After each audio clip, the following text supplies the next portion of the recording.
The shadow moved across the canyon wall without making a sound.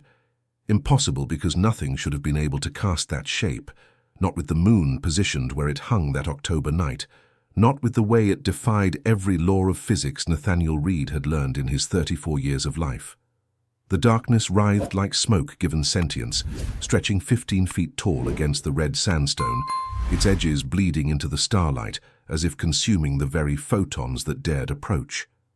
Nathaniel's breath caught in his throat, his hiking boots frozen mid-step on the ancient Anasazi Trail, his camera hanging useless around his neck because some things weren't meant to be captured, only survived.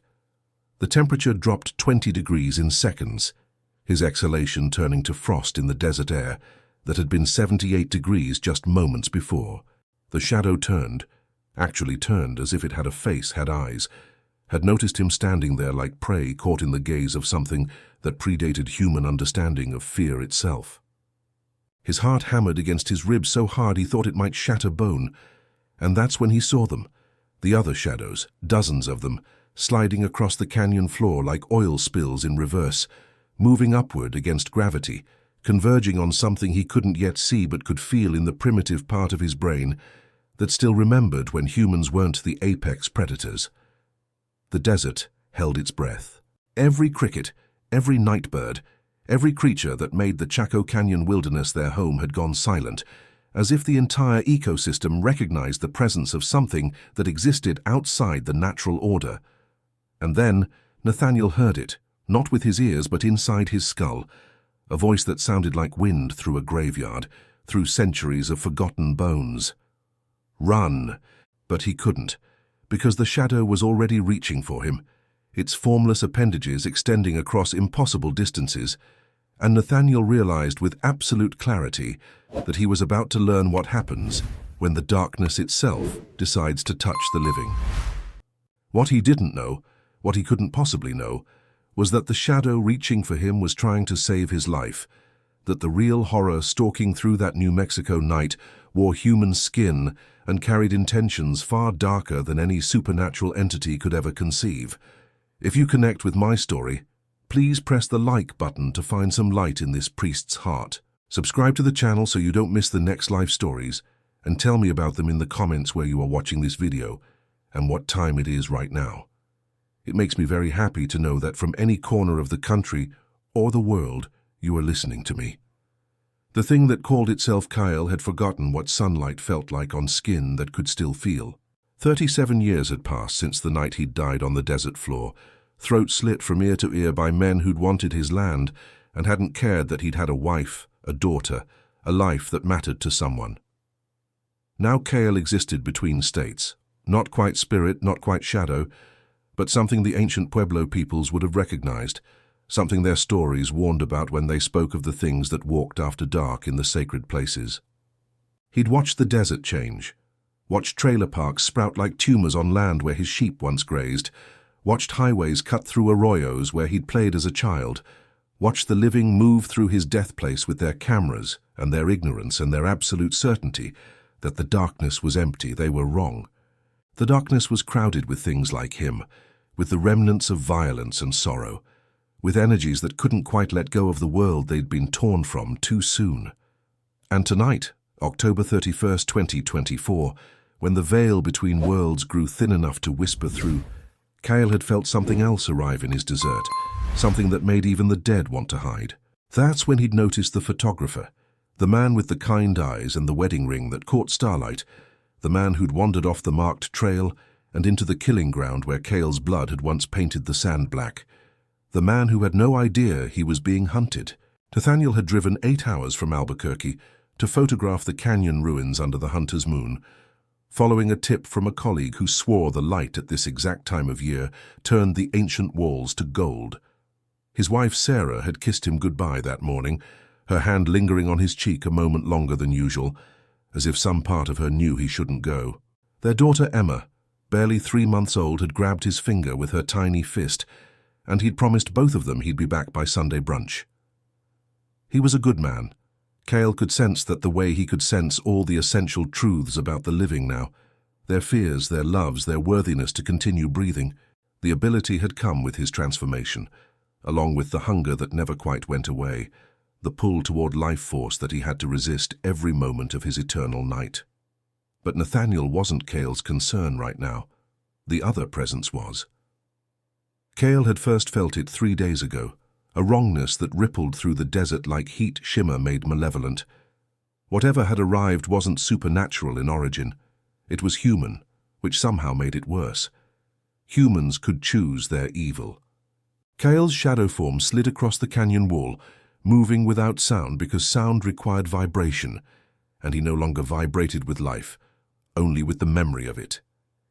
He'd learned to manipulate his manifestation over the decades, could make himself as small as a coin or as vast as the night sky, could seep through cracks in reality that the living would never perceive. Right now he kept himself contained, human-shaped but wrong in all the subtle ways that triggered primal fear in those who glimpsed him. The other shadows Nathaniel had seen weren't part of Cale. They were the canyon's own ghosts, the echoes of the ancestral Puebloans who'd built these stone cities and then vanished into history, leaving only their architecture and their dead. They'd learned to coexist with Cale over the years, recognizing him as something similar but different, a brother in exile from the world of flesh. Tonight, they were agitated, swirling in patterns that Cale had come to understand as their language. Danger, blood coming. Protect the sacred spaces. Nathaniel stumbled backward, his boots scrabbling on loose shale, and Cale felt the man's terror like a physical taste on the air, copper and adrenaline, the flavor of a mind confronting the impossible and beginning to fracture under the weight of it. Cale needed him to run, needed him to get back to his rental car and drive away and forget he'd ever come to this place, but humans were stubborn in their curiosity. They always wanted to understand, to capture, to explain away the darkness with logic and science. "Please," Cale tried to say, but his voice came out like wind through a tomb, sibilant and hollow. "You have to leave." Nathaniel's camera hit the ground, forgotten. His hands came up in a gesture that was half protection, half surrender. What are you?" The question punched through Cale's chest, where his heart used to beat. What was he? A warning, a failure. A man who'd loved his family so much that dying hadn't been enough to make him leave them. So he'd lingered and watched his wife remarry, watched his daughter grow up calling another man Papa, watched time steal everything from him except his rage and his regret. He'd become this, a thing of shadow and sorrow, anchored to the place of his murder, by chains he couldn't see but felt every day, bound to the desert that had witnessed his last breath and refused to let him go. "I'm trying to save you," Cale whispered, and this time the words came clearer, almost human. "There's a man coming, Marcus Volkov. He's killed 12 people in 4 states, and the FBI lost his trail in Albuquerque 2 weeks ago." Nathaniel's face went white. "How do you—" "I know because I can taste his intentions on the wind. I know because he's been here before, scouting, choosing his ground. This canyon is remote enough that screams don't carry. The cell service dies 3 miles back." "You're alone." Kyle's form rippled, growing larger, more threatening. "And he knows you're here. He's been following you since you left the parking area." The living couldn't usually hear Kyle this clearly. Most people only caught fragments, subliminal warnings they dismissed as imagination or the wind playing tricks. But Nathaniel was different. His daughter's birth must have opened something in him, made him more sensitive to the frequencies where the dead spoke. It happened sometimes with new fathers. That sudden awareness of mortality and meaning, that raw connection to life that paradoxically made them able to perceive death. "I don't believe in ghosts," Nathaniel said, but his voice shook with the lie. "You don't have to believe," Kyle answered. "You just have to run." That's when the first gunshot cracked across the canyon, and Nathaniel's left shoulder exploded in a spray of blood that looked black under the moonlight. He went down hard, his cry of pain echoing off the ancient walls, and Cale felt something he hadn't felt in 37 years, the urgency to save a life rather than simply observe its ending. The other shadows swirled around them in agitation, unable to interact with the physical world the way Cale could, limited to watching and mourning as they'd always been. But Cale was different. He didn't know why, didn't understand what made him more substantial than the other canyon ghosts, only knew that he could touch the world when he chose to, could move objects, could make his presence felt. He just never tried to save someone before. Marcus Volkov emerged from behind a limestone outcropping 200 yards up canyon, his rifle equipped with a night scope, his movements methodical and unhurried. Cale could see him clearly in the darkness, could see the way the man smiled as he approached Nathaniel's bleeding form, could taste the sick pleasure that radiated from him like heat from a furnace. This was a man who'd long ago stopped seeing other humans as people, who'd reduced them to objects, to prey, to entertainment. "Nothing personal," Marcus called out, his accent faintly Eastern European. "You were just in the right place at the right time. Or wrong place, I suppose, depending on perspective." Nathaniel clutched his shoulder, blood seeping between his fingers, his face twisted in pain and shock. His phone lay shattered 3 feet away, destroyed in the fall. "Please, I have a family." "They all say that," Marcus replied, chambering another round. "As if it matters to me who you leave behind." Cale moved before conscious thought, his shadow form stretching across the distance between them, solidifying just enough to become visible in the starlight. He manifested directly in front of Marcus, 15 feet tall and wrong in every dimension, his edges bleeding darkness into the air, his presence a violation of physics and sanity. Marcus's smile faltered. "What the—" "Leave," Cale said, and his voice carried the weight of 37 years of rage, of watching the world continue without him, of being powerless to change anything until this moment. "Leave now, or I'll show you what the darkness holds for men like you." For a second, just one perfect second, Marcus looked afraid. Then his training kicked in, that clinical detachment that let him kill without hesitation, and he fired 3 rounds directly through Cale's chest. The bullets passed through shadow and struck the canyon wall beyond, ricocheting off stone with sparks that seemed obscene in the sacred darkness. "Not real," Marcus muttered, adjusting his assessment. "Hallucination, desert heat, dehydration." Cale laughed, and the sound made rocks crack, made the temperature drop another 10 degrees, made the canyon walls themselves seem to lean inward as if the earth was holding its breath. He reached out with one shadow appendage and touched Marcus's rifle, and the metal froze so fast it stuck to the man's hands, frostbite setting in within seconds. Marcus screamed and dropped the weapon, staring at his blistered palms in disbelief. "Still think I'm not real?" Cale asked. Behind him, Nathaniel had managed to crawl behind a boulder, pressing his jacket against his wound, his eyes wide with terror and pain and something else, a desperate, dawning hope that maybe, impossibly, the monster might be on his side. Marcus backed away, reaching for a pistol at his hip, but Cale was faster. He swept across the distance between them, wrapped his shadow around the man's throat, and lifted him off his feet. Up close, Marcus smelled like gun oil and cigarettes and something sour underneath, the scent of a soul that had rotted from the inside out. Cale could squeeze, could crush the man's windpipe, could drag him into the darkness, and let the desert have him the way it had taken Cale all those years ago. He wanted to. God, how he wanted to. But Nathaniel was watching, bleeding and terrified, but watching, and Cale realized with sudden clarity that what he did next would define what he became. He could be a monster who killed because he had the power to kill, or he could be something else, something better than the men who'd slit his throat and left him to die alone under stars that didn't care. Cale dropped Marcus and stepped back. "Run," he said. "Run until you hit the highway and keep running, because if I see you in this desert again, I won't give you a second chance." Marcus didn't need to be told twice. He scrambled to his feet and ran, crashing through brush and over rocks, his footsteps fading into the vast silence of the canyon night. The other shadows swirled around Cale in what might have been approval or might have been confusion. They'd seen him observe violence before, seen him watch people die without intervention, and now he'd saved one and spared another. Cale turned to Nathaniel, who'd managed to stop most of the bleeding but was going into shock, his face pale and clammy. "Your car is 2 miles south. Can you walk?" I don't." "You can," Cale said, and he meant it as a command, as a belief, as whatever power his words could carry in this liminal space between life and death. You have a daughter who needs you. Sarah and Emma need you. So you're going to stand up and you're going to walk and you're going to survive this." Nathaniel blinked. "How do you know their names?" "I know everything about the people who come to my desert," Kyle said softly. "It's a gift and a curse. Now move, before the adrenaline wears off and the pain makes you pass out." Somehow, impossibly, Nathaniel stood.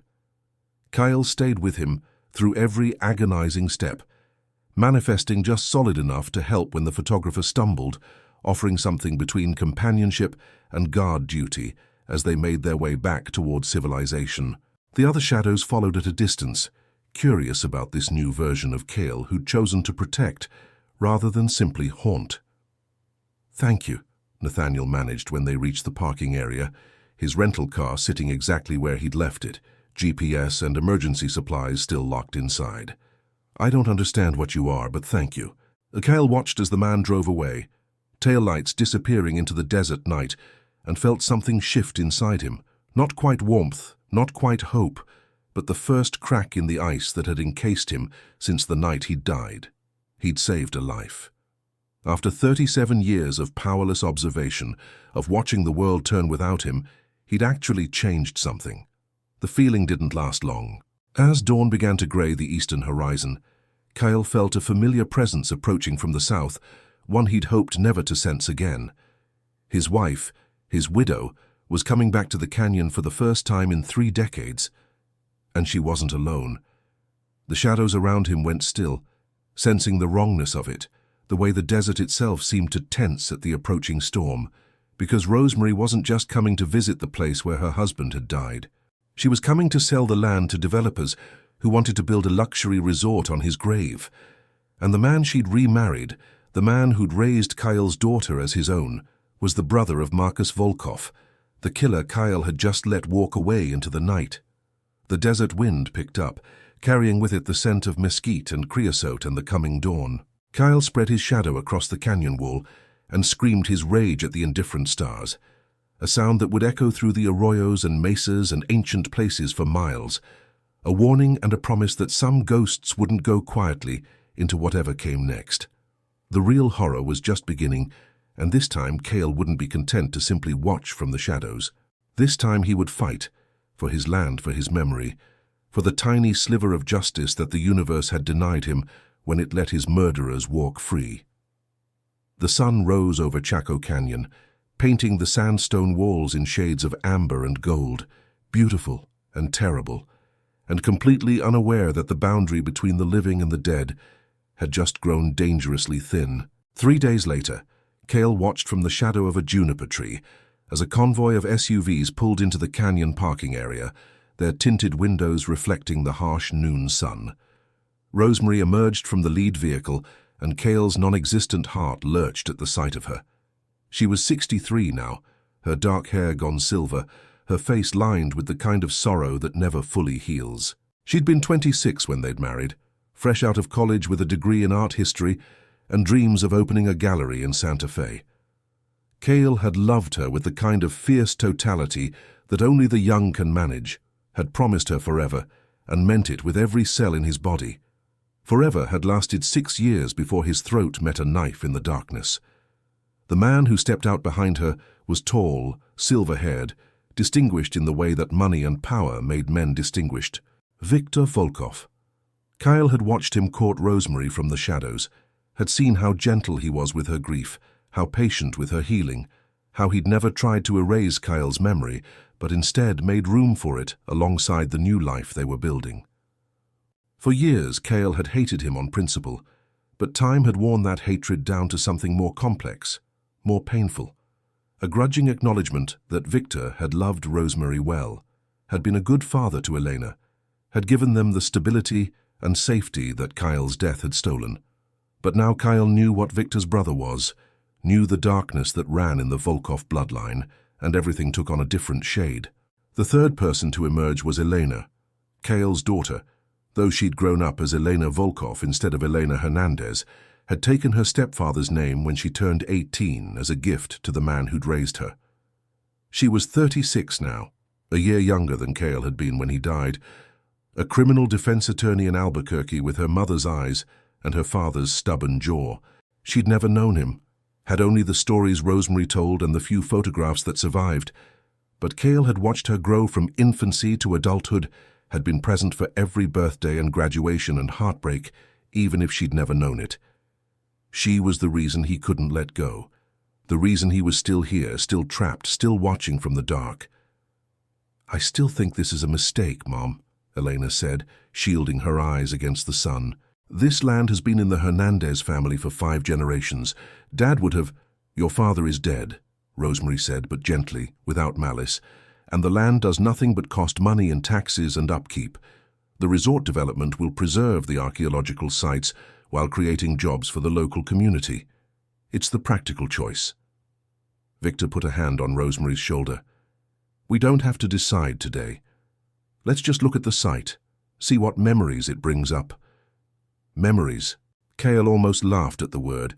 He was memories given form, regret made manifest, love that refused to die even when the body had turned to dust. He drifted closer, keeping to the shadows, watching as his family, his former family, his lost family, walked the trails he'd walked as a boy, stood in the places where his blood had soaked into the sand. They'd never found his body.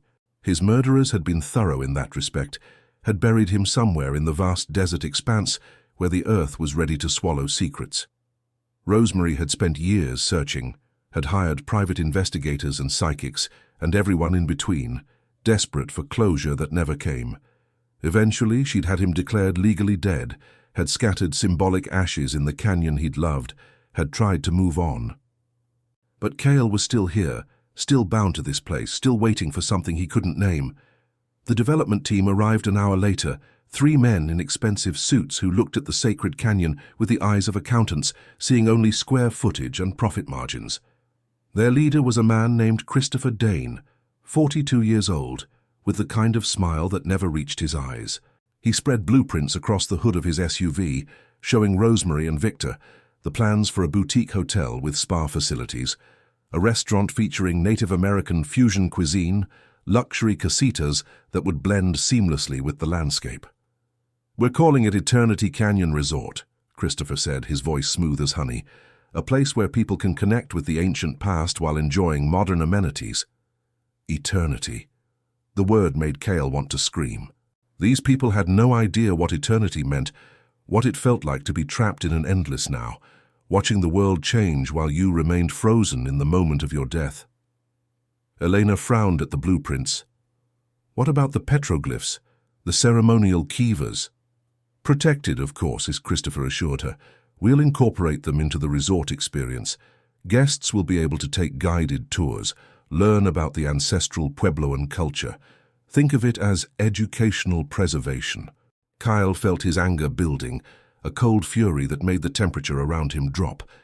The other shadows sensed it, began to swirl in agitation, responding to his rage. Educational preservation. As if you could reduce 1,000 years of history, of prayer and death and life, into a talking point for tourists with their cameras and their ignorance. He pushed against the barrier between his world and theirs, manifested more solidly than he'd allowed himself in years. The shadows on the canyon wall grew darker, deeper, began to move in ways that shadows shouldn't move. The air grew thick with the scent of ozone and something older, something that predated humanity's conquest of this land. Rosemary shivered. "Does anyone else feel that?" Victor's expression changed, became alert, wary. "We should go. There's a storm coming." But the sky was cloudless, brilliant blue from horizon to horizon. The storm wasn't meteorological. It was Cale, finally done with watching, finally ready to make his presence known. Elena was the first to see him.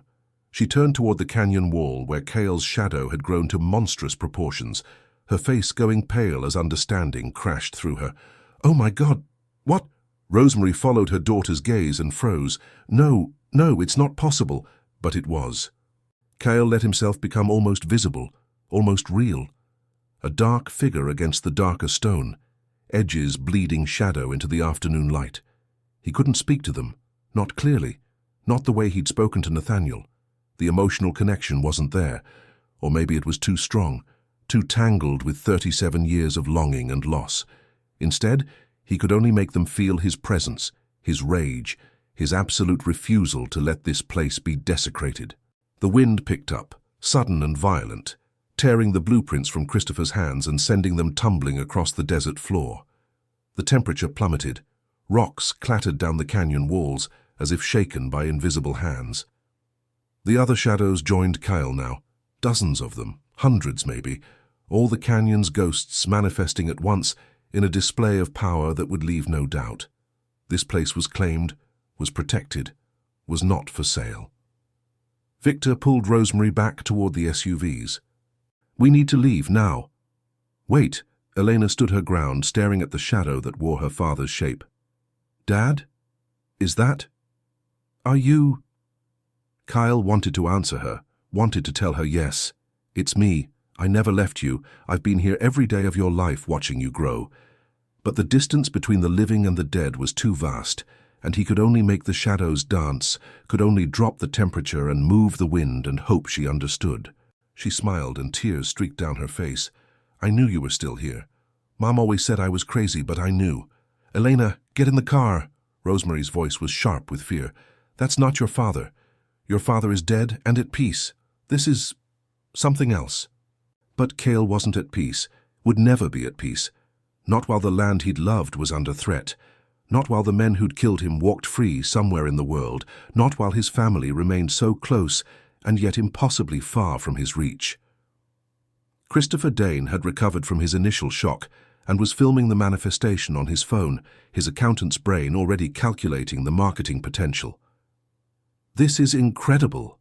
Authenticated paranormal activity. We could charge double, triple for rooms with views of the..." Kyle struck before thinking, his shadow whipping across the distance and slamming Christopher against his SUV hard enough to dent the metal. The phone clattered to the ground, screen cracked. The other developers ran for their vehicles, terror overriding any curiosity about the supernatural. "Stop," Elena said, her voice cutting through the chaos. "Please, I want to talk to you." Kyle pulled back, his shadow receding to human proportions. He'd never hurt Elena, could never hurt Elena, no matter how angry he became.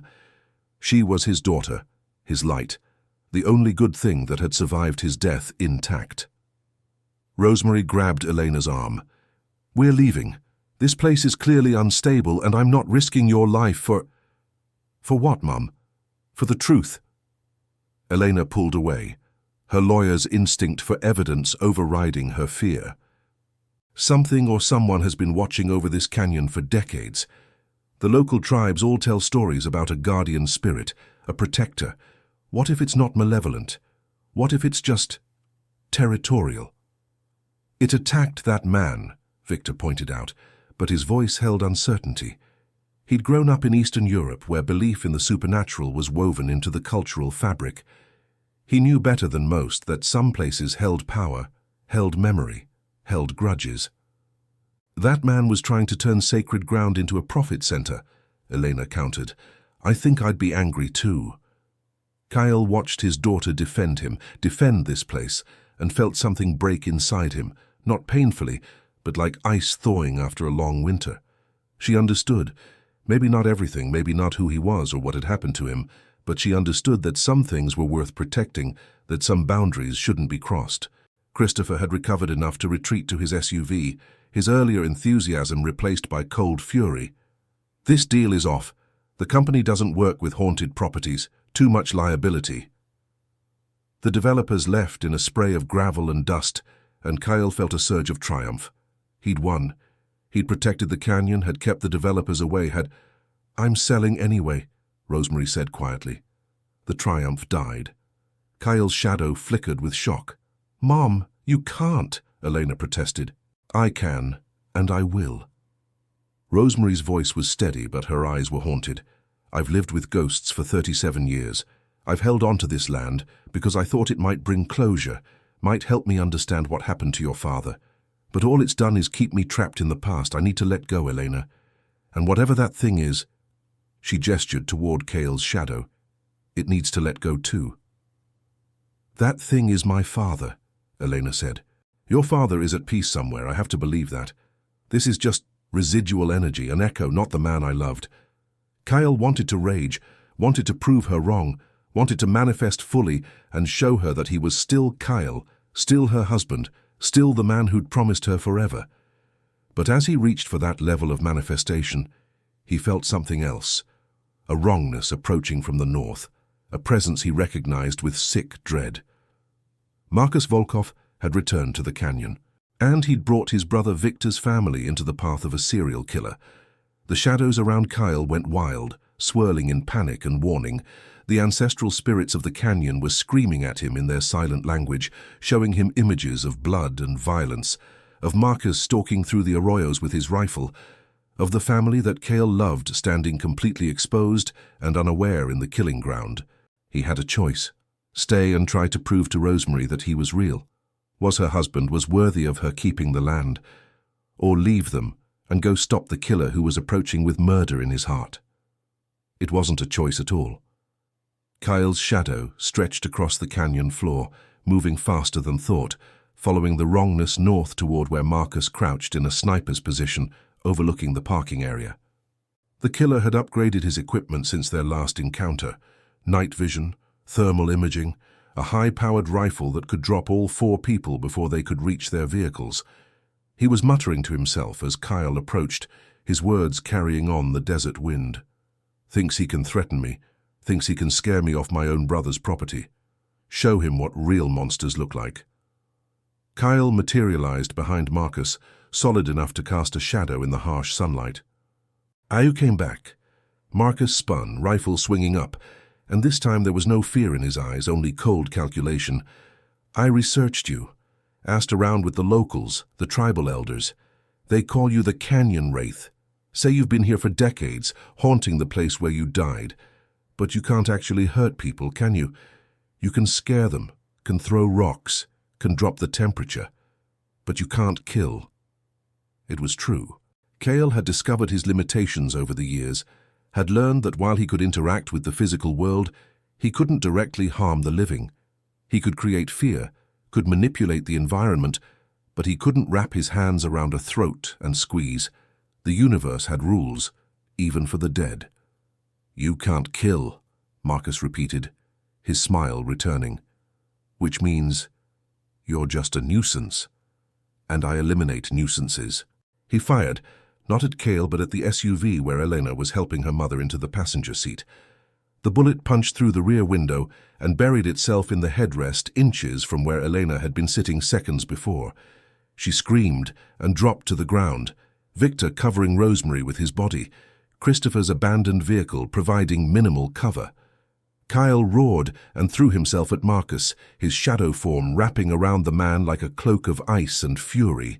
He couldn't kill, but he could freeze, could make every nerve ending scream with pain, could drag the temperature down until frostbite set in and fingers went numb and the will to fight evaporated under the assault of absolute cold. Marcus fought back with the desperation of someone who'd finally realized he was outmatched. He fired blind, bullets passing through Kale's incorporeal form and ricocheting off canyon walls. He tried to run, but Kyle was everywhere, was the shadow of every rock and tree, was the darkness that pooled in every hollow. You wanted to know what real monsters look like, Kyle whispered, his voice the wind through a graveyard. Look in a mirror. He pulled Marcus's own memories out, made him relive every kill, every scream, every moment of power he'd felt standing over someone's dying body. Kale didn't know he could do this, didn't know his abilities had grown strong enough to reach into someone's mind and make them face their own darkness.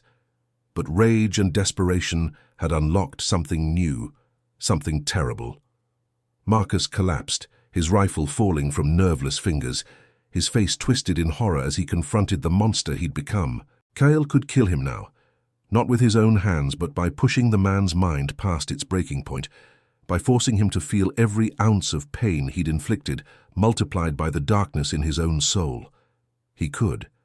But Eleanor was watching, had made it to higher ground where she could see the confrontation, her phone out recording everything, documenting proof that the supernatural existed, that her father's spirit still protected this place. And Cale realized that if he killed Marcus, even justifiably, even to save his family, he would become the very thing he'd been fighting against.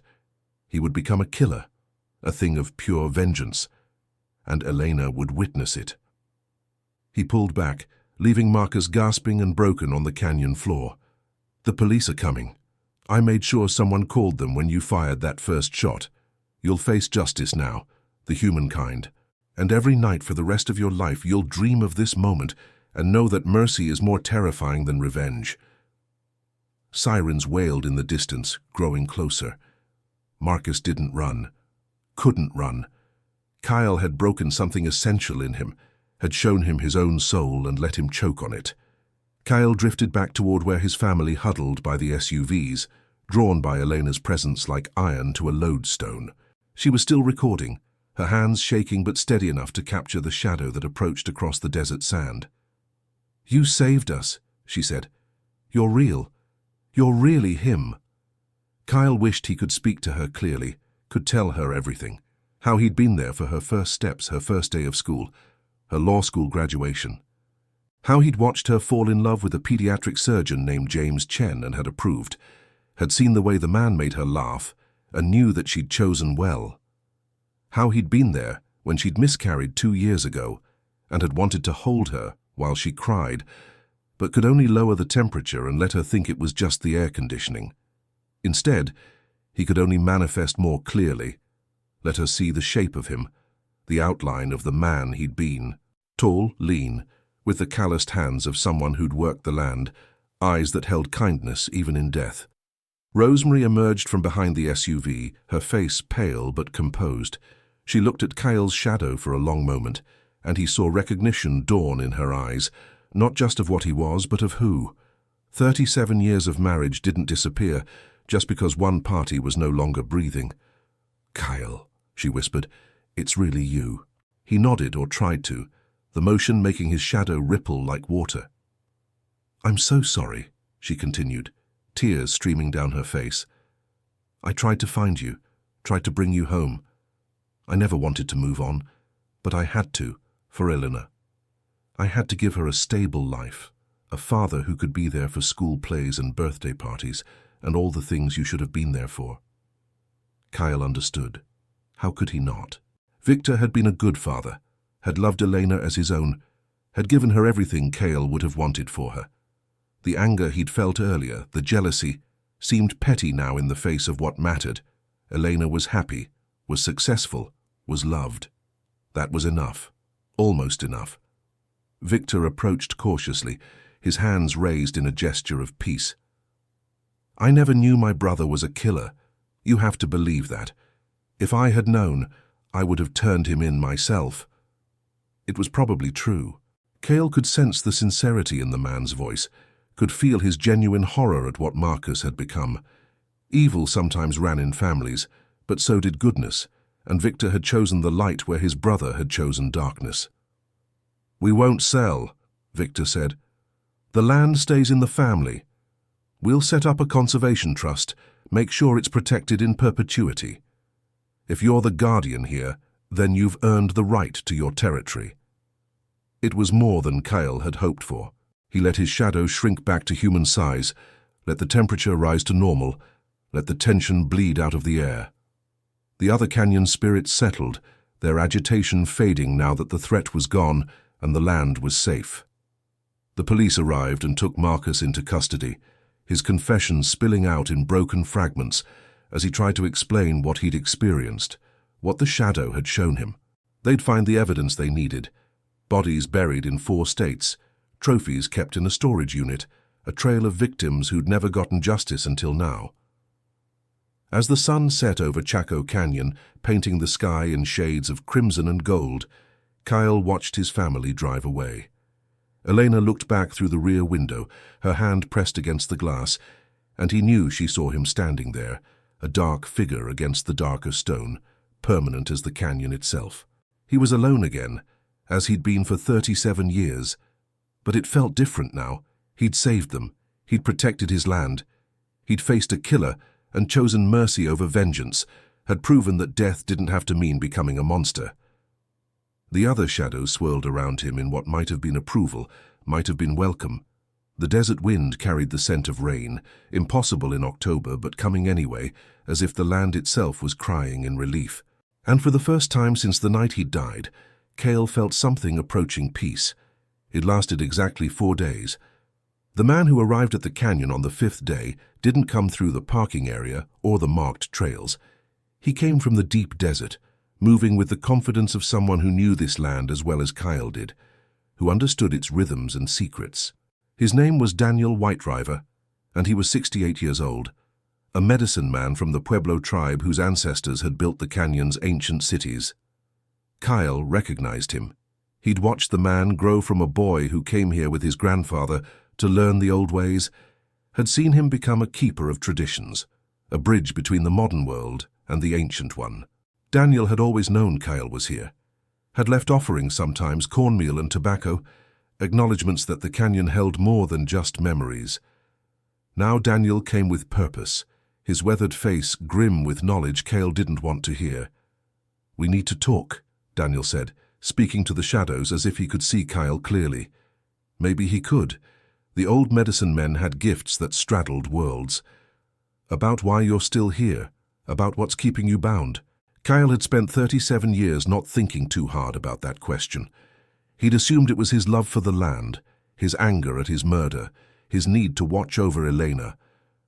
But as Daniel began to speak, laying out truths that Cale had been avoiding, he realized the answer was more complicated and far more terrible. "You weren't just murdered," Daniel said. "You were sacrificed. The men who killed you weren't random criminals. They were part of something older, something that's been hunting in these canyons for generations. And your death didn't end their work. It began it." The shadows around Cale went still. The ancestral spirits drew back as if they'd known this truth all along and had been waiting for someone to finally say it out loud. "There are others like you," Daniel continued. "Men and women killed in specific places, in specific ways, their spirits bound to the land as guardians whether they wanted to be or not. You think you're protecting this canyon out of choice? You're trapped here, Cale, anchored by blood magic that won't let you rest until the debt is paid." "What debt?" Cale managed to ask, his voice the wind through a tomb. "The land's debt, the canyon's debt.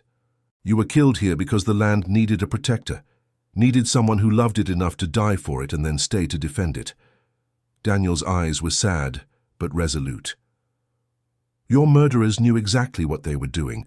They chose you specifically, a man with deep roots here, with family history going back generations, with love for this place in your bones.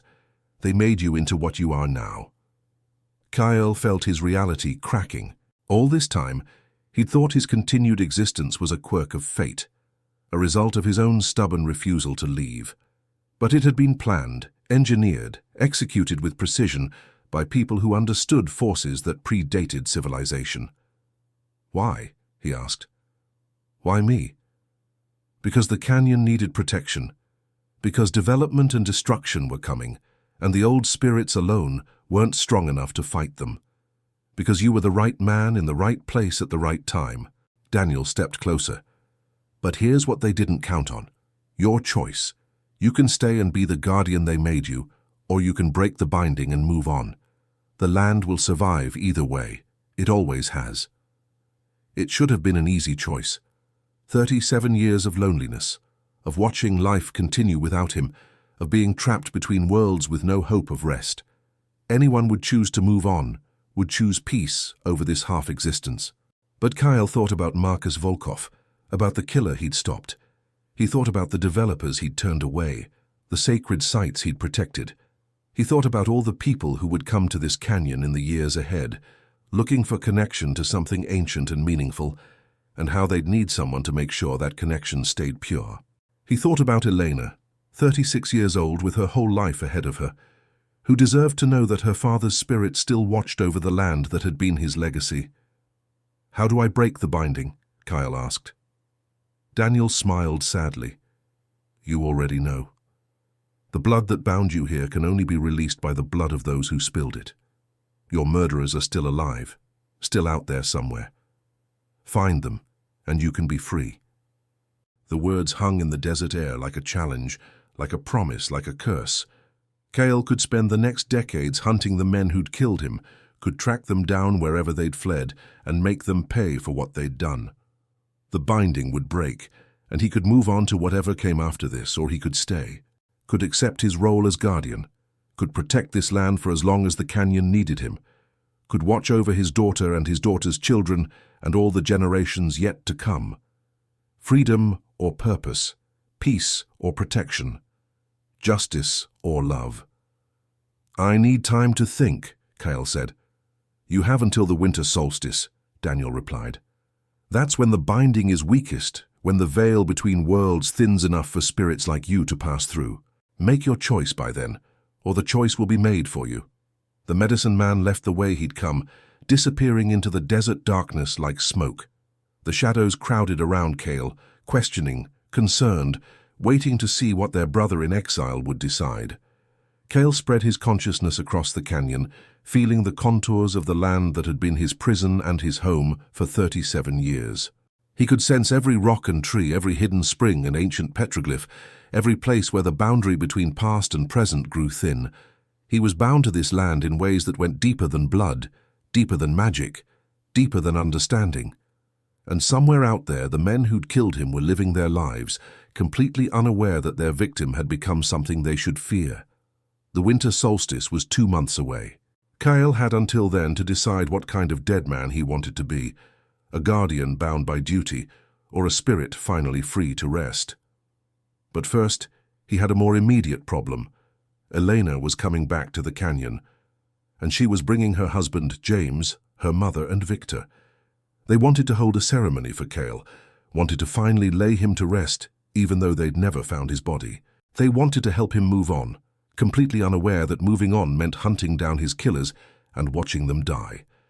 The universe had a sick sense of humor. Cale watched from the shadows as his family prepared for the ceremony, their intentions pure and their hearts full of love for a man they'd never stopped mourning. He could reveal the truth, could show them what it would take for him to be free, could ask for their help in finding his murderers. But that would mean asking Elena to become complicit in revenge. That would mean destroying her faith in justice, in the law she dedicated her life to upholding.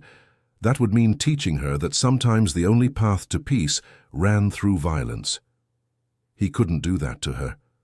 Which meant he had a different choice to make: accept the binding and stay as the canyon's eternal guardian, or lie to his family about finding peace and continue searching for his killers alone, in secret, while they thought he'd moved on. Neither option felt like freedom. The desert wind picked up, carrying with it the scent of sage and rain and all the promises that the land had been making and breaking for 10,000 years. Cale's shadow stretched across the canyon floor, dark and permanent as the stone itself, and he realized with sudden clarity that maybe freedom wasn't the point. Maybe the point was what you did with your bondage, how you transformed imprisonment into purpose, how you made your chains into tools for protection instead of weapons for revenge. The winter solstice could wait. Right now he had a family to watch over, a land to protect, and a choice to make about what kind of guardian he would become. The kind bound by blood magic and ancient sacrifice, or the kind who chose every day to stay because love was stronger than any binding. As the sun set over Chaco Canyon one more time, Cale settled into his shadows and prepared for the ceremony that would either set him free or seal his fate forever. The ancestral spirits gathered around him, silent witnesses to a choice that would echo through the canyon for generations to come. And somewhere in the vast New Mexico desert, 3 men who'd committed murder 37 years ago went about their lives, completely unaware that their victim was watching, waiting, deciding whether justice or mercy would have the final word.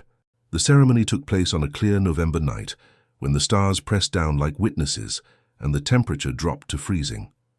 Elena had coordinated everything, a traditional Pueblo blessing led by Daniel Whiteriver, combined with Catholic prayers from a priest Victor had known for decades, creating a hybrid ritual that honored all the cultural threads woven through Kyle's life. They'd built a small fire in the traditional way, using juniper wood that filled the air with its sharp, clean scent. Rosemary had brought photographs of Cale from their years together, including one from their wedding day where he looked impossibly young and happy. his arm around her waist, both of them squinting into the New Mexico sun. Elena had written a letter to the father she'd never known, her voice breaking as she read it aloud to the desert night. "I used to imagine what you'd be like," she said. "What advice you'd give me, how you'd react to my career choices, whether you'd approve of James. Mom says you would have loved him, that you'd appreciate how he makes me laugh even on my worst days." She paused, wiping tears from her cheeks. "I hope wherever you are you can finally rest. I hope you know we never forgot you, that we carried you with us all these years. I hope you can forgive us for moving on, for building lives that didn't include you." Kyle wanted to tell her there was nothing to forgive, that watching her grow into this brilliant, compassionate woman had been the only light in 37 years of darkness. But he stayed silent in his shadows, letting her believe he was already at peace somewhere beyond reach. James Chen held Elena's hand throughout the ceremony, his presence steady and grounding. He was 39 with kind eyes and surgeon's hands, and Kyle had approved of him from the first time Elena brought him home. The man treated her like she was precious, like her happiness mattered more than his own comfort, and that was everything a father could want for his daughter. Victor and Rosemary stood together, united in their grief for the man whose death had brought them together. There was something noble in Victor's sorrow, Kyle realized. He mourned Kyle genuinely, mourned the man Rosemary had loved before him, felt the weight of being the replacement for something that couldn't truly be replaced. Daniel conducted the blessing in a mix of English and Tewa, calling on the ancestral spirits to guide Kyle home, to release him from whatever bound him to this place. The medicine man's eyes found Kale's shadow on the canyon wall, and a silent communication passed between them. "This is your chance. Let them help you move on." But moving on required revenge, required hunting down the men who'd killed him and watching them pay for their crime. And Kale realized he couldn't do it, not because he was afraid of violence, but because holding on to that anger would make him the monster everyone feared he'd become. He'd spent 37 years as a ghost, defined by his murder. Maybe it was time to become something else. As the ceremony reached its climax, as prayers and blessings rose into the night sky like smoke, Kyle made his choice.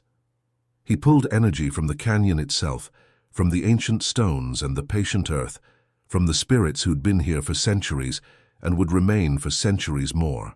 He manifested more fully than he ever had before, becoming visible not just as shadow but as form, as the suggestion of a man standing among his family. Elena gasped. James pulled her close, protective instinct overriding his disbelief. Rosemary and Victor stepped back, hands clasped tight. Daniel simply nodded, as if he'd been expecting this. Kyle looked at each of them, memorizing their faces in this moment, storing the memory against the endless, lonely nights ahead. Then he did something he'd never managed before. He spoke not as wind or whisper, but with a voice that carried weight and clarity. "I choose to stay." The words echoed across the canyon, impossible and clear. Elena stared at him, tears streaming down her face. "Dad." "I choose to stay," Kale repeated. "Not because I'm bound here by magic or murder, but because this land needs a guardian, and I need a purpose. Because being your father, even from the shadows, is worth more than any peace I could find elsewhere." "But you're suffering," Rosemary said, her voice breaking. "You've been trapped here for almost 4 decades. How can we let you continue like this?" "I'm not trapped anymore." Kyle's form grew more solid, more real. "I'm choosing this. There's a difference between prison and duty, between bondage and commitment. I've been thinking of myself as a victim for so long that I forgot I could choose to be something else." Daniel stepped forward. The binding doesn't matter," Kyle interrupted. "Let it stay. Let the blood magic keep me anchored here. But from now on, I'm not staying because I'm forced to, I'm staying because I want to." Elena moved closer, though James tried to hold her back. Can I talk to you? Like this? Can we actually have a conversation?" "When the veil is thin," Kale said. "Certain nights of the year, equinoxes, solstices, your birthday, times when the boundary between life and death grows permeable. I'll be here, and we can talk." It wasn't much. It was barely anything, really. A few conversations spread across years, moments stolen from the relentless march of time. But it was more than Kale had allowed himself to hope for. more than he'd thought possible when he first realized what he'd become. "I need you to promise me something," Kyle said, his eyes finding Eleanor's. "Don't let my existence here become your obsession. Don't spend your life trying to contact me or free me or fix something that isn't broken. Live fully, love completely, build a beautiful life. That's what I want from you. Not rituals or ceremonies or guilt, but joy. Give me that." Eleanor nodded, understanding dawning on her face. "You want to watch us be happy." "It's all I've ever wanted." The fire burned lower, and Kyle's form began to fade with it. The winter solstice was still weeks away, and maintaining this level of manifestation was draining what little energy the ceremony had given him. But before he disappeared completely back into shadow, he had one more thing to say. "Thank you for not forgetting me. Thank you for carrying my memory forward. Thank you for being exactly who you are." Then he was gone, dissolved into the darkness, leaving only the faintest chill in the air and the certainty that he'd been real, that the barrier between their worlds had been crossed, however briefly. The family stayed by the fire until it burned to ash, talking quietly about what they'd witnessed, what it meant, how to incorporate this impossible truth into their lives. Eventually they left, driving back toward civilization and electric lights and all the comforts of the modern world. Kyle watched them go from his usual perch in the shadows, and for the first time in 37 years, he didn't feel quite so alone. He had a purpose now, not imposed by blood magic, but chosen freely. He was a guardian by vocation rather than violation, a protector who stayed not because he was trapped, but because this land and these people needed him. The ancestral spirits swirled around him, and he could sense their approval, their welcome. He was one of them now, not a ghost waiting to move on, but a permanent fixture of the canyon itself, as much a part of this place as the red sandstone walls and the ancient petroglyphs. Daniel White River stayed behind after the others left, tending the fire and watching the shadows. When he finally spoke, his voice held respect. "You made the harder choice." "Maybe," Kyle admitted, "or maybe I just finally made the honest one. The men who killed you, you'll never hunt them down now. Never get your revenge. Good." Kale let his shadow stretch across the canyon floor, feeling the land beneath, the deep roots of his connection to this place. "Revenge would have made me what they wanted me to become, a weapon, a tool, something defined entirely by violence. This way I get to define myself." Daniel nodded slowly. "The binding will still hurt sometimes. The limitations will chafe. You'll have moments where you regret this choice, where the loneliness feels like it's crushing you. I know. But you'll also have moments like tonight, moments where you connect with the people you love, where you make a difference, where you remember why you stayed." "I know," Kyle repeated, and he meant it. This wasn't naive optimism or willful blindness. He understood exactly what he was signing up for, an eternity of watching from the shadows, of being present but untouchable, of loving people who would grow old and die while he remained frozen in the moment of his murder. But it was his choice now. That changed everything. Daniel gathered his ceremonial items and prepared to leave. At the canyon's edge, he turned back one more time. "The land is lucky to have you, Kale Hernandez, and so is your family." Then the medicine man disappeared into the desert night, leaving Kyle alone with his shadows and his choices, and his stubborn refusal to let death have the final word. Winter settled over Chaco Canyon, bringing cold that even Kyle could feel, frost that turned the red rock white in the mornings. He fell into new rhythms, new patterns of existence. He was still the guardian, still the protector, but now he did it with intention rather than instinct, with purpose rather than anger. When hikers got lost in the maze of canyons, he guided them back to the trail with strategic temperature drops and moving shadows. When vandals came to deface the petroglyphs, he terrified them into leaving with manifestations that would haunt their dreams for years. When researchers came to study the ancient sites with respect and genuine curiosity, he stayed hidden and let them work, occasionally moving things they'd dropped just to watch them puzzle over objects that seemed to relocate on their own. He became a local legend whispered about in Santa Fe bars and Albuquerque coffee shops, The Canyon Wraith, they called him. Some said he was dangerous, others said he was protective. Most agreed he was real in whatever way the supernatural could be real.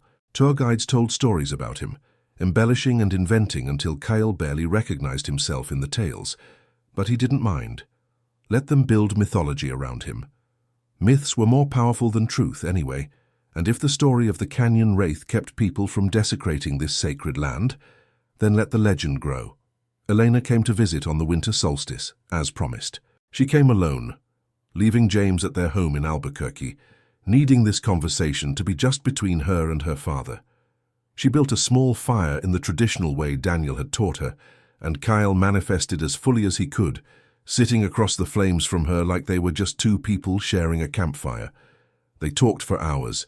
She told him about her cases, about the delicate balance between defending the guilty and believing in second chances.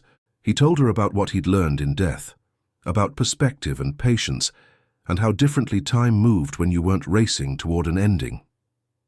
"Do you regret staying?" she asked, as the fire burned low. Kyle considered the question honestly. "Sometimes.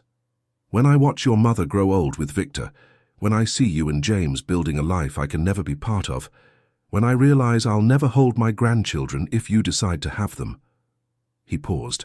"But then I remember that I'm here for this, for these conversations, for these moments, and that's enough." "Is it really?" "It has to be," Kyle said simply. "Because the alternative is spending eternity wishing I'd made a different choice. I'd rather commit fully to this path than torture myself with what-ifs." Elena smiled through her tears. "You always were stubborn. Your mother's words exactly." They sat in comfortable silence as the fire died, and Kyle felt something he hadn't felt in nearly 4 decades. Contentment. Not happiness exactly. Happiness required too much that he couldn't have.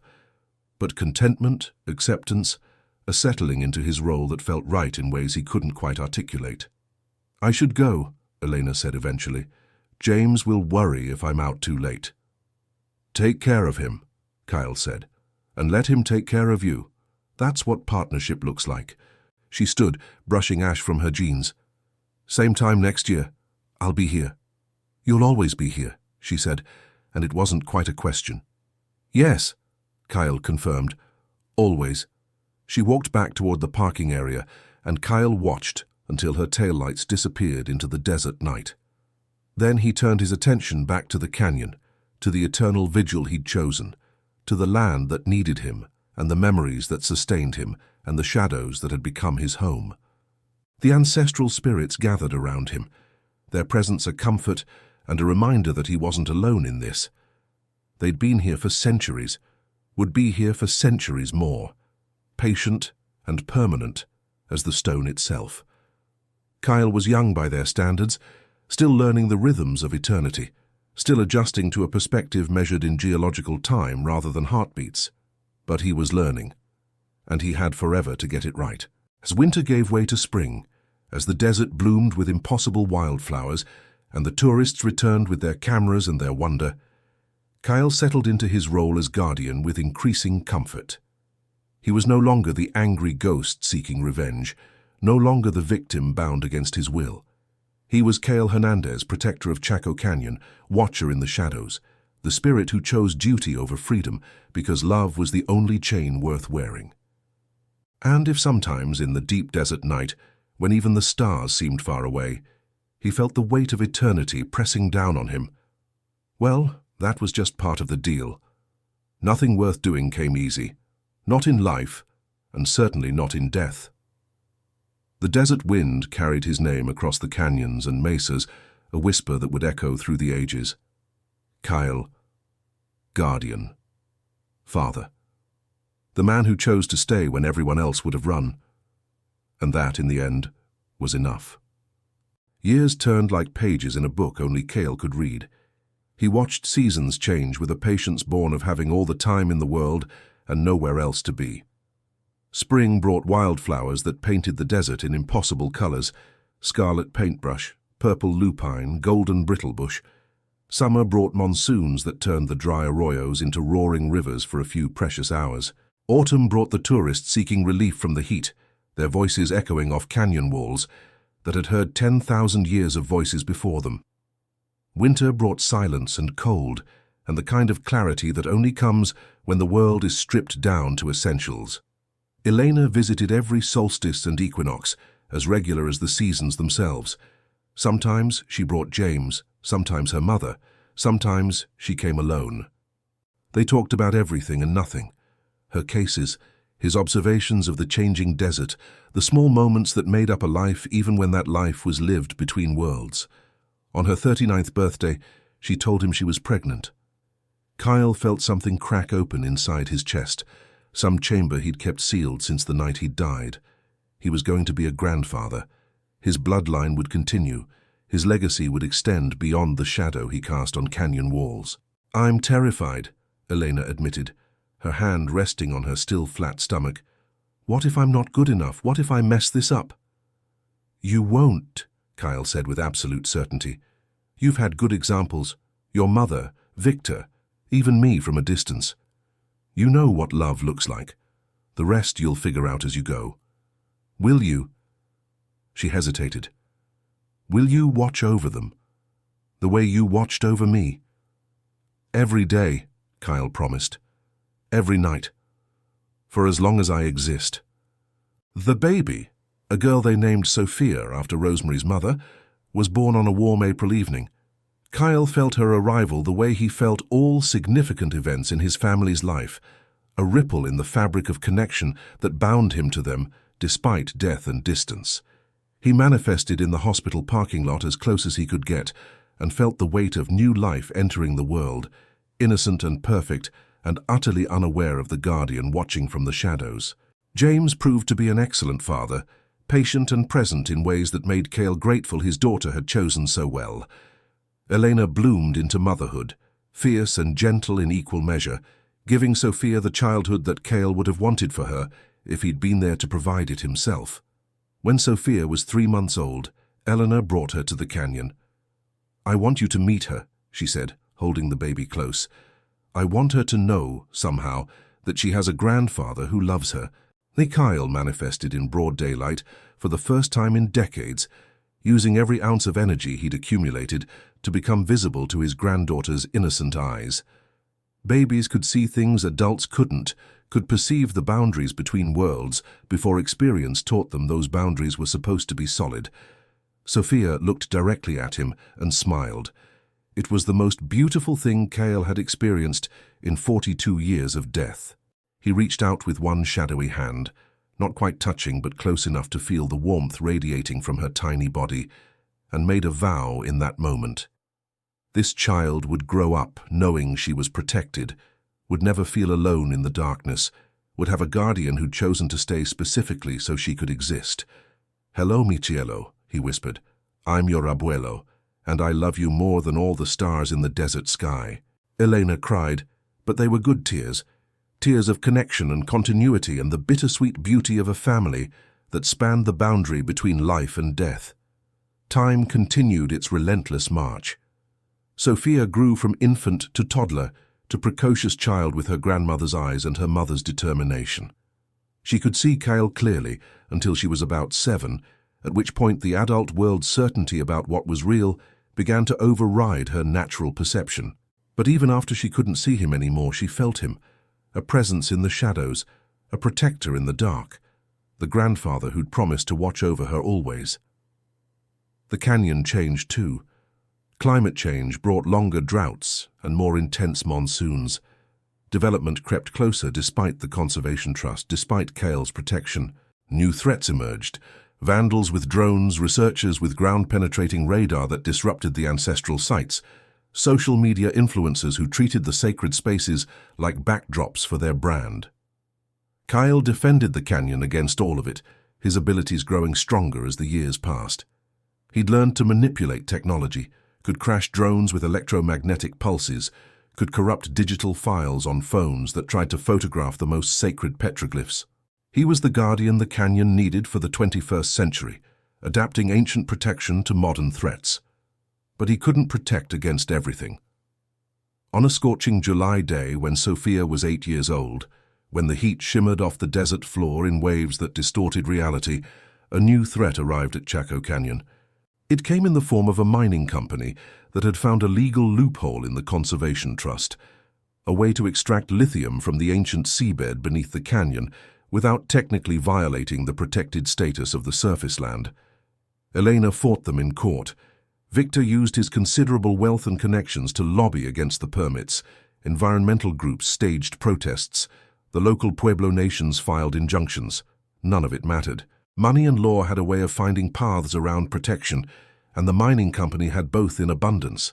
The first drilling rig arrived on a Tuesday morning, a massive piece of equipment that looked like a mechanical dinosaur, all steel and hydraulics and unstoppable momentum. Cale felt it violate the land like a physical wound, felt the ancient earth cry out as machinery bit into stone that had rested undisturbed for millennia. He fought back with everything he had. He manifested as a wall of shadow and cold, dropped the temperature to freezing, shorted out electrical systems, made the workers see things that sent them screaming back to their trucks. For 3 days and 3 nights, he held the drilling rig at bay through sheer force of supernatural will. But even guardians have limits. On the 4th day, the company brought in priests, not the genuine kind like Daniel Whiteriver, but mercenaries who knew enough about the supernatural to be dangerous. They performed a binding ritual of their own, one designed not to anchor spirits but to contain them, to limit their movement to specific areas. Kyle felt the new bindings slam into place like iron bars, felt his territory shrink from the vast canyon to just the immediate area around the drilling site. The ancestral spirits screamed in rage and sorrow, but they were even more limited than Cale, unable to interact with the physical world at all. The drilling began. Cale raged against his new prison, throwing himself at the invisible barriers again and again. But the company's ritual had been well crafted. He could feel the land being violated, could sense the ancient water tables being disrupted, could taste the pollution seeping into the aquifers that had sustained life in this desert for 10,000 years. And he was powerless to stop it. Elena came when she heard the news, brought Sophia and James, brought her mother and Victor, brought everyone she could gather. They stood outside the drilling site's fence and shouted protests at workers who'd been paid too well to care. Sophia pressed her small hands against the chain link, tears streaming down her 8-year-old face, and Kyle felt his heart break all over again. "Abuelo!" she cried, still able to sense him if not quite see him. "Help us, please!" But he couldn't reach her, couldn't cross the barrier the company's ritual had erected. He could only watch as his family fought a battle he should have been fighting alongside them, as the land he'd sworn to protect was slowly destroyed by machines and greed, and humanity's endless appetite for resources. That night, as Sophia slept fitfully in the back of Elena's car and the drilling rig kept working by floodlight, Daniel Whiteriver appeared at the barrier's edge. The medicine man looked older now, pushing 80, his face lined with the weight of watching sacred places die. "There's a way to break the binding," he said, his voice carrying across the boundary to where Cale paced in impotent fury. "Tell me." "The same way you could have broken the original one. Blood for blood. The men who killed you, they're still alive, still out there. Find them, end them, and the blood magic anchoring you here will release. You'll have your full power back, at least temporarily, enough to destroy the drilling operation." Kyle went very still. "And then you move on. The land will lose its guardian, but at least it won't be actively destroyed." It was the choice Kyle had turned away from 43 years ago, the choice he'd rejected in favor of peaceful coexistence, in favor of choosing duty over vengeance. Now it was being offered again, with higher stakes and harder consequences. "I don't know where they are," Kyle said. "I never looked." "I know where they are," Daniel replied. "I've always known. I was waiting to see if you'd ever ask." The medicine man's words hit like a physical blow. All these years, Daniel had known where Kyle's murderers lived, had kept that knowledge quiet, had been testing Kyle in some fundamental way. "Why didn't you tell me before?" "Because you needed to choose your own path. Revenge offered too early is just anger. Revenge offered now with full knowledge of what it costs, that's a choice made with open eyes." Kyle looked at the drilling rig, at the wound it was carving into the land he loved. He looked at his family sleeping in their cars, exhausted from a fight they were losing. He looked at the ancestral spirits swirling in agitation, unable to help, unable to do anything but watch as their sacred ground was violated. "Where are they?" he asked. Daniel told him. There were 3 men who'd killed Cale Hernandez on a cold October night in 1987. They'd been hired by a development consortium that wanted the Hernandez family land, had been paid $20,000 each to make one stubborn rancher disappear. They'd done the job efficiently. Slit throat, shallow grave, no witnesses except the desert itself. 2 of them were dead now, claimed by time and various illnesses. But the third, the leader, the man who'd actually wielded the knife, he was alive and living in a retirement community in Phoenix, Arizona. His name was Robert Marlowe, and he was 83 years old, dying slowly from emphysema, spending his final days in air-conditioned comfort paid for by blood money, invested wisely over decades. Kyle could reach Phoenix in a night if he pushed himself, if he pulled enough energy from the canyon to manifest that far from his anchor point. It would drain him completely, would leave the land defenseless for days afterward. But he could do it. He could find Robert Marlowe, could make the old man remember what he'd done, could take the revenge that had been waiting 43 years for collection. And then the binding would break, the barriers would fall, and Cale would have the power to destroy the drilling operation before disappearing into whatever came after death for spirits who'd finally settled their accounts. It should have been an easy choice.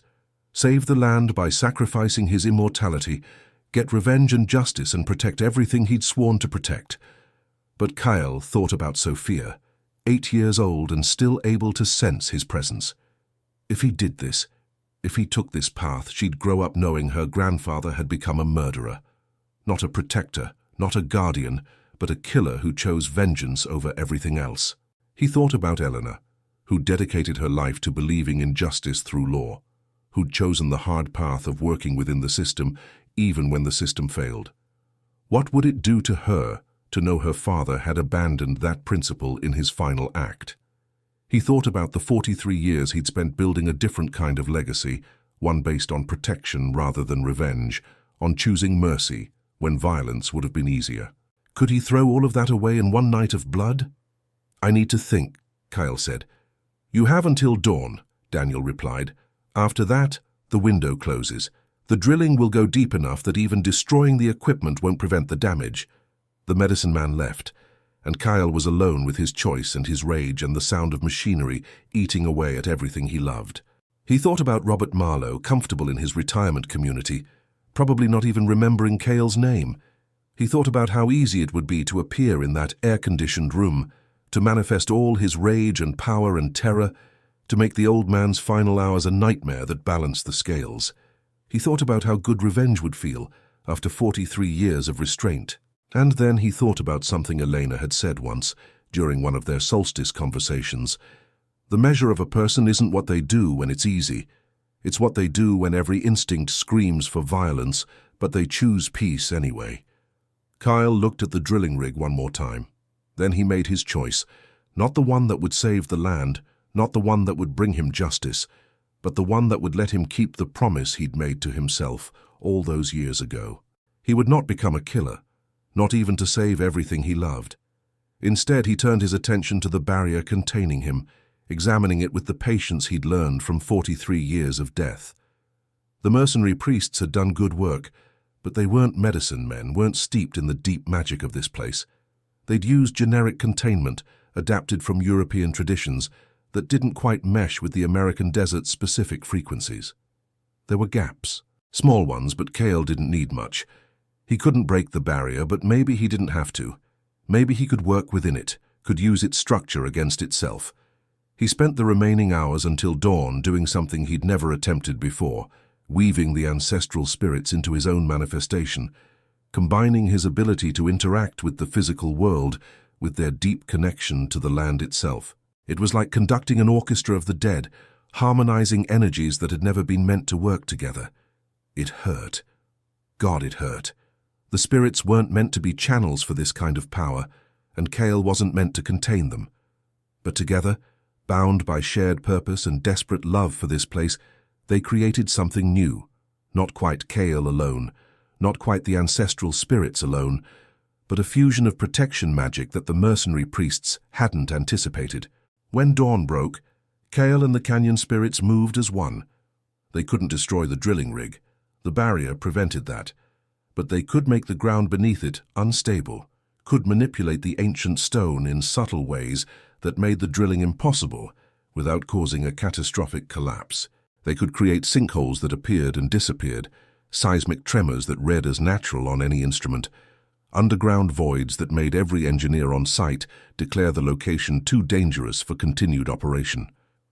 It took 3 days of constant, exhausting effort, 3 days of Kale pushing himself beyond any limit he'd known, of the ancestral spirits pouring their essence into the land itself, of working within the constraints of the barrier rather than raging against it.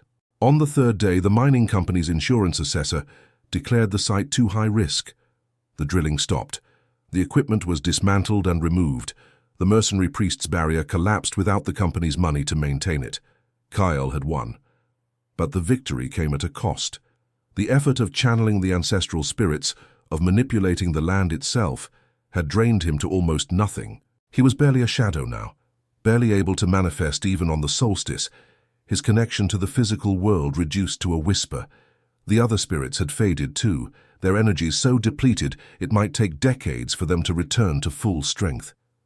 The canyon felt emptier, quieter, like a church after the congregation had left. Kyle drifted in the darkness, exhausted and victorious, and wondering if the price had been too high. Then Sophia came to visit, and Kale understood it had been worth it. She couldn't see him anymore, his manifestation was too weak, but she stood in the canyon and spoke to the shadows as if she knew he was listening. "Thank you, abuelo," she said, placing a handful of cornmeal in the traditional way Daniel had taught her. "Mum says you saved our land. She says you chose the hard way instead of the easy way, and that makes you a hero." A hero. Kyle almost laughed. He didn't feel like a hero. He felt like a tired ghost who'd made a choice and was now living with the consequences. But maybe that was what heroes were. Not people who made the easy choice, but people who bore the weight of the hard one. Sophia continued, "I'm going to take care of this place when I grow up. I'm going to be a park ranger or something, and I'll protect the canyon like you did. So you can rest now if you need to. I'll watch over it for you." The words were a gift Kale hadn't known he needed. Permission to be less than he'd been, to let the next generation take up the burden while he recovered, or maybe while he finally, truly learned to let go. He tried to manifest, to show her he'd heard, but he could barely create a ripple in the shadows. It was enough. Sophia smiled like she'd seen something wonderful, then turned and walked back toward her mother's car, carrying herself with the confidence of a child who knew she was protected. Years passed in a blur. Kyle recovered slowly, painfully slowly, his strength returning in increments measured in seasons rather than days.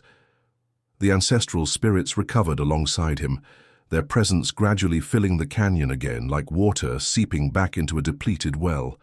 Sophia grew up exactly as she'd promised, fierce and dedicated, with her grandmother's art history degree and her mother's legal mind and her grandfather's love of the land. At 23, she became a park ranger at Chaco Canyon, the youngest person ever appointed to the position. At 25, she married a Pueblo man named David Whiteriver, Daniel's great-grandson, and the circle of protection around the land drew tighter, connecting blood and spirit and purpose. At 27, she had a daughter of her own and named her Kyle. Kale, no longer just Kale Hernandez, dead rancher, but Kale the guardian, Kale the protector, Kale the story that would outlive memory and become legend. When baby Kale was brought to the canyon for her blessing, Kale the elder manifested more clearly than he had in 2 decades. Drawn by the connection of shared name and shared purpose, he looked at his great-granddaughter and saw the future stretching out before him. Not his future, but the land's future, protected by generation after generation of people who remembered that some places were worth defending, that some boundaries shouldn't be crossed, that love could outlast death if you were stubborn enough to make it so. Elena was 73 now, her hair silver like her mother's had been, her face lined with the kind of sorrow and joy that made up a life well lived. Rosemary had passed 5 years earlier, peaceful and surrounded by family, and Kyle had been there in the shadows, watching the woman he'd loved find her final rest.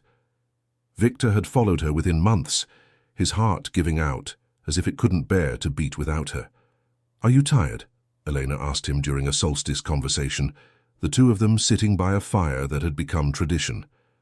"After all these years, after everything you've done, are you ready to rest?" Kyle considered the question. He was tired. God, he was tired. 86 years of existence, 43 alive, 43 dead, was a long time to carry consciousness forward. His connection to the land had changed over the decades, had evolved from anchor to partnership to something he didn't quite have words for. But tired or not, he'd made a promise. To the land, to his family, to himself. "Not yet," he said. "Sophia and David are good guardians, and baby Kale will be too when she's grown.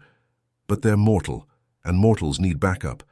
I'll stay until I'm sure the land is safe, until there's a web of protection so thick that no mining company or developer or mercenary priest can break it."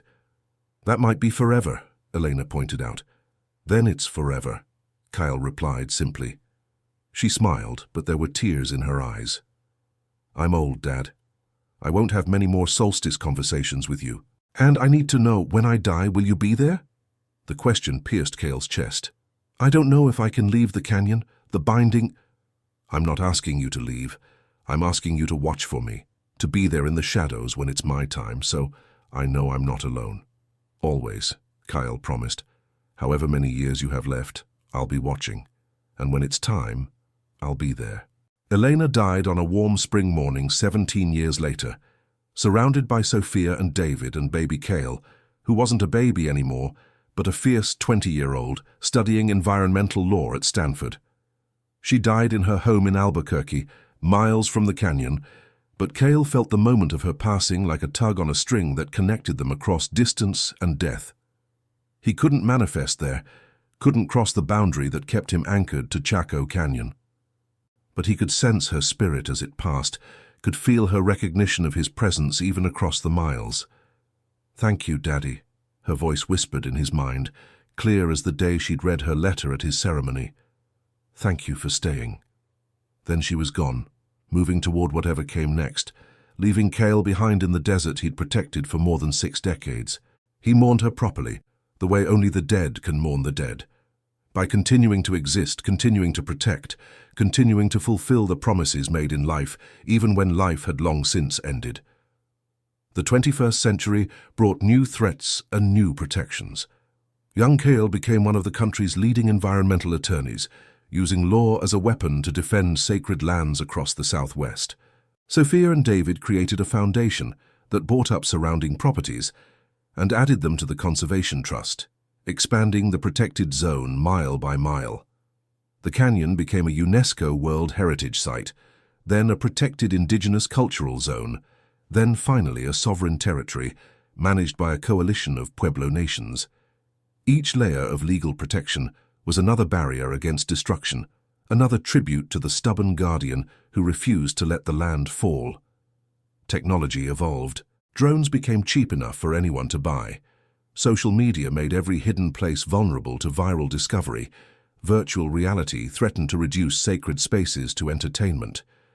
But Kale evolved too, learning to manipulate the electromagnetic spectrum, to corrupt GPS coordinates, to make cameras malfunction in ways that convinced people the canyon was cursed and better left alone. He became a legend, then a myth, then eventually something more. A truth so fundamental to the land that no one questioned his presence anymore. The canyon WRAITH wasn't just a ghost story. He was Chaco Canyon itself, as permanent as the stone and as patient as the desert wind. On the 100th anniversary of his death, October 31st, 2087, 5 generations of his family gathered in the canyon for a ceremony that was equal parts memorial and celebration. Young Kale, now 83, and frighteningly similar to her great-great-grandmother Rosemary, led the ritual with the help of her grandson, Thomas White River, who carried his great-great-great-grandfather Daniel's medicine bundle and knowledge. Kale manifested more fully than he had in decades, drawing on a century of accumulated power and purpose. He appeared as he'd been at 37, young, strong, alive, and looked at the sprawling family tree he'd somehow managed to nurture from beyond death. "Is it worth it?" Thomas asked him, speaking with the directness medicine men were famous for. 100 years of watching, of being trapped, of never getting to rest. Was it worth the cost? Kyle looked at the canyon around him, at the petroglyphs that had survived because he'd protected them, at the ancient kivas that still stood because he'd turned away developers and vandals. He looked at his family, 5 generations strong, all dedicated to protecting this place and the wild, beautiful, dangerous, sacred spaces like it. He looked at young Kyle, her eyes bright with purpose and passion, carrying his name forward into a future he'd never see but had helped make possible. "Yes," he said simply. "Every moment of it." The ceremony concluded as the sun set, painting the canyon in shades of amber and gold that Kyle had seen 100,000 times but still found beautiful. His family left, as they always did, returning to their lives in the modern world, carrying his story with them like precious cargo, and Kyle remained, as he always did, watching from the shadows as the stars emerged one by one, ancient and constant as the land itself. Somewhere in the vast desert night, an owl called. A coyote answered. The wind whispered through arroyos that remembered when this land was ocean floor, when dinosaurs walked these canyons, when the first humans arrived and recognized this place as sacred. Kyle Hernandez, guardian of Chaco Canyon, settled into his shadows and prepared for the next 100 years of watching, of protecting, of being the bridge between what was and what would be. He'd chosen to stay, and he'd keep choosing it every day, every night, every moment, until the canyon itself finally let him go, if it ever did. The stars wheeled overhead in their eternal dance, indifferent to human concerns but beautiful nonetheless. And in the darkness between the stars, in the shadows that moved without sound, a dead man kept his promises and called it purpose. It was enough. It had to be enough. And somehow, impossibly, it was.